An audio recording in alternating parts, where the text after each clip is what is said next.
Now, the Energy Department released its draft plan for the country's power future. There will be less reliance on coal, but it'll still be a major part of power generation.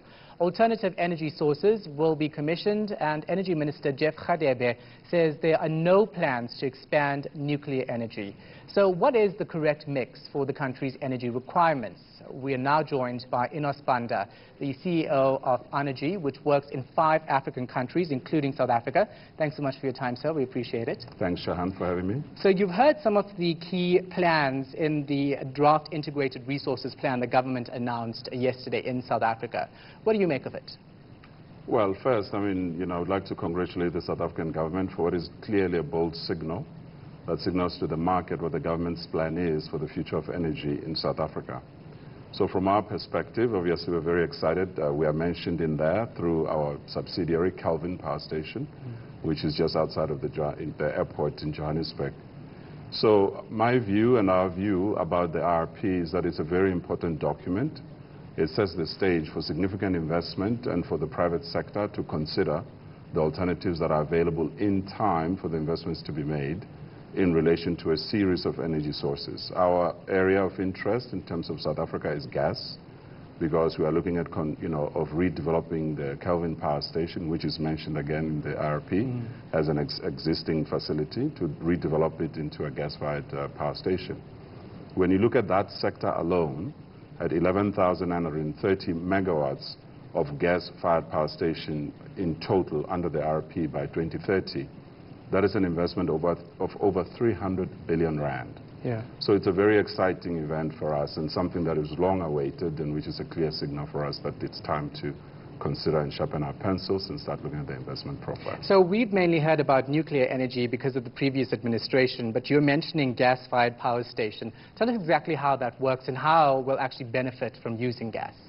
Well, look, when you look at the various levels of energy fuels, there is coal, and then you have gas, and then you have renewable energy resources. So each and every one of those are included in the government's IRP program. So in our view, the most important thing related to gas is that it is a cleaner fuel in comparison to coal. However, when you take into consideration the resources, energy resources that are available in any country, in South Africa is a case in point, you have to look at a healthy mix of all of that while taking into consideration your global obligations in relation to climate change commitments that have been made with the Paris Accord. So in my view, the South African government has been very judicious in taking into consideration the affordability of electricity, the available sources of energy, and the demands that the economy of South Africa will place on the electricity grid, and how to meet that in the near term up to 2030. Is it going to cost us less? Well, whether it costs less or not is a relative question. So the question is less in relation to what?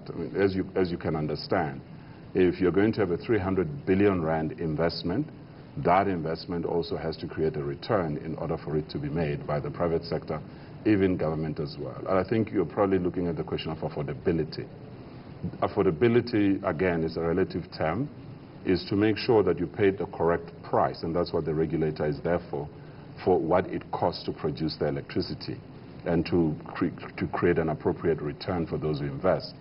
There is a question of affordability, is to make sure that those who need electricity and do not have sufficient resources to pay for it, you deal with that issue through regulatory regimes.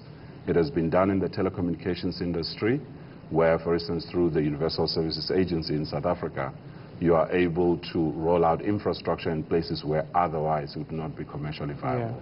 And I think those are the issues that the government has taken into consideration. The regulator determines those pricings. Now, our government says it has no plans to expand nuclear energy. It was a very controversial issue in South Africa under former President Jacob Zuma's administration. Are they on the right path in actually changing that? Well, I think the government is saying in this round, up to 2030, nuclear energy is not in the mix, but that after that it will be considered. Like everything else in the RP, affordability in terms of the ability to invest in that energy source is an important factor. So the decision, in my view, is a correct one based on the government's current expenditure program, the ability of the South African economy to absorb a nuclear investment. So the government has left the window and the platform open for nuclear to be considered. It's just not within this current IRP period of 2030. Well, given that foresight that you have and knowledge on nuclear energy and gas as well, tell us what you think is the right energy mix for South Africa and Africa as a whole. Well, the right energy mix for me is one that, effectively meets demand and in a way that is efficient, affordable, and consistent.